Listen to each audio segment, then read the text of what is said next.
Welcome to the Money Game Part 2. Free my mind and return my common sense. Let's get right into it and talk about the history of slavery.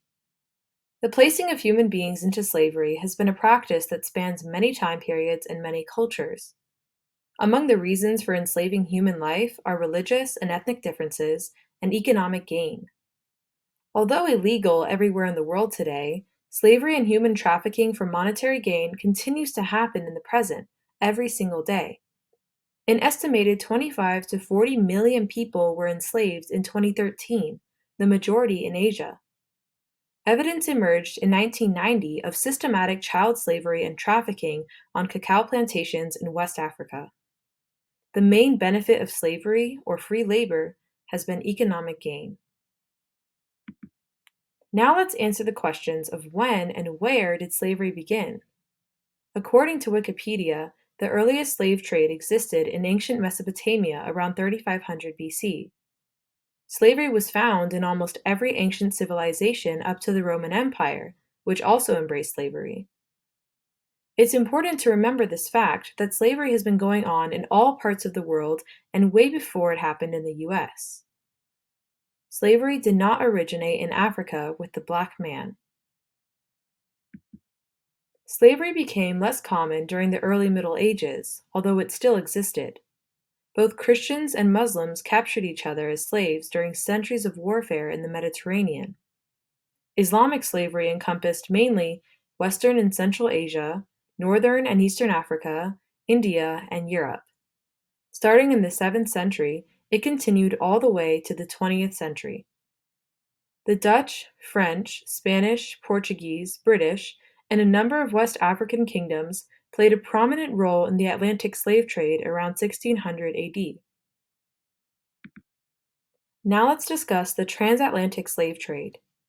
The need for laborers to work the plantations in the US created an international opportunity to make money. In the 16th century, the Portuguese were the first to buy slaves from West African slave traders and transport them across the Atlantic. Current estimates of total slaves that were traded over a period of 400 years is 12.8 million slaves. With the way slaves were treated and how horrible their daily lives were, slavery can be compared to genocide, which is the destruction of a people. Slaves worked from sunrise to sundown with no breaks or time to rest. Education was forbidden. Children were often taken away from their parents to go work as a slave on a different plantation. Slaves had a poor diet. Their main source of meat was pig scraps. Any spiritual worship was forbidden, and they had absolutely no hope of a brighter future. Now let's talk about the current situation. Today's living conditions of the average Black person on minimum wage, or slightly higher, are only a little bit better than the conditions of slavery. You earn just enough to keep you in the lifestyle of a glorified slave. In some cases, it might have been better to remain a slave as opposed to being a homeless person sleeping on the ground while people walk over you. At least the slave master took care of your basic needs so you could remain a working asset. The proof that Black people are still stuck in a slave mindset is evident in the way they spend their money. $1.7 trillion consumers with no tangible assets. How is that much money spent and yet nothing of long-term value is bought? Was every dollar spent on entertainment and items that depreciate the moment they are purchased? This is how we know there is something wrong with your understanding of proper money management. If you don't own anything, what is the use of calling yourself free? In a capitalist society, it's all about economic competition. Basically, the haves and have-nots. Earning a dollar and making big profits have no consciousness or boundaries by big companies. We will now turn our attention to current methods and practices of earning profits in today's environment.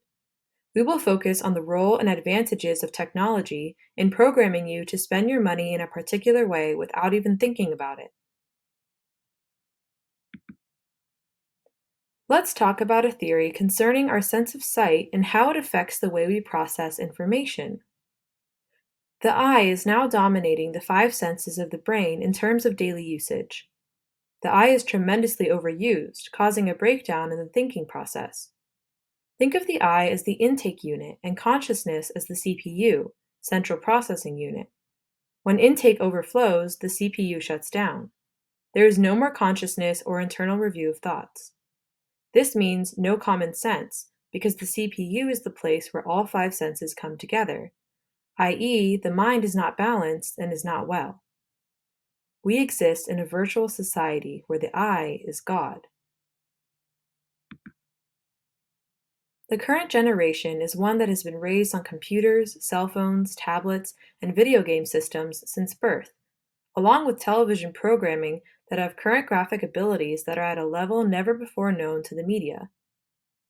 We don't know everything about the way the brain processes information, but we do know that light travels at 186,000 miles per second, and the distance from the optic nerve to the brain is the shortest path.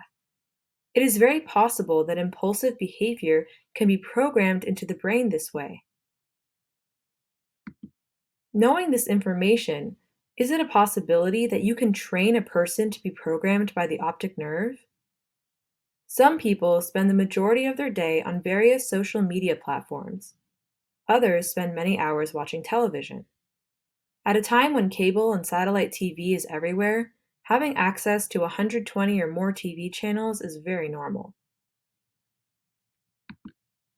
The cell phone of today has become a sort of hybrid of a phone, computer, and TV, having the capability to support all three functions. In today's technologically advanced society, are we really thinking for ourselves, or are we merely selecting thoughts from a limited pool of thoughts that have been programmed into us? Here's an example. Let's say you're hungry and a McDonald's cheeseburger comes to mind. Did you think of the meal, or was it already programmed into your mind through your optic nerve and visual graphics of a delicious McDonald's meal? Here is a more detailed example with an explanation. If I am not fortunate enough to have a mother who prepares home-cooked meals, then I am left to wonder what I will eat. It is possible that I might visit a place that I heard about from a family member or friend, but more than likely, it will be an image that I pulled from my mind. These images are all stored in my subconsciousness and are derived from some sort of optic engagement with television commercials or videos, or even signs and billboards. Advanced marketing professionals have already determined the best way to embed a thought into the human brain. It's not how long an advertisement or commercial plays, but the frequency or repeated message that is usually stored in the subconscious. The average attention span for an idea is about 20 seconds. This is basically the length of TikToks and other social media advertisements.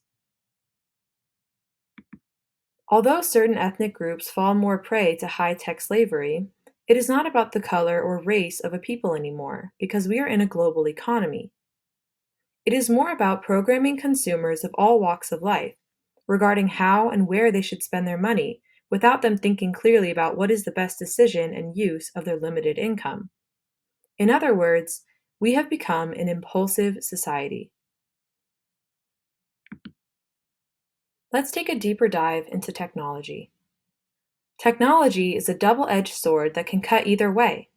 It can be your best friend or your worst enemy, depending on how you embrace it. If you believe that you can live in today's technologically advanced society without understanding and embracing the new environment, then you are kidding yourself. For minorities and people of color, the New World Order dominated by continual advances in computer technology is a gift from the heavens. One fact is definitely true. A computer does not discriminate. No computer would ever say, "I don't like you because of the color of your skin or the size of your lips." With the introduction of the computer, along with the ability of Google, the World Wide Web has significantly evened the playing field of information management, regardless of color or ethnicity. Here are some final takeaway lessons from this course. Stop using computer technology primarily for entertainment and socializing, and use it more for education and business opportunities. The proper use of technology can even the playing field between large corporations and small companies that offer similar products and services, allowing small businesses to create an image larger than life while operating at a much smaller overhead expense. The ability to grow a business on a national and even global scale is easier than ever before, especially with the introduction of social media global advertising. Make technology your friend, not your foe. You have the power to make the choice. If you want to learn how to earn money with multiple income streams, some requiring no effort, then contact us for more information. Imagine going to sleep and waking up with more money in your business account even though you did nothing.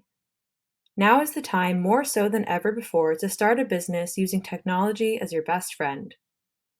Call us today, 1-866-780-4818 or 267-206-7872. Thank you for joining us in the Money Game Part 2. We hope you took away valuable information and you'll participate in future courses. Be well!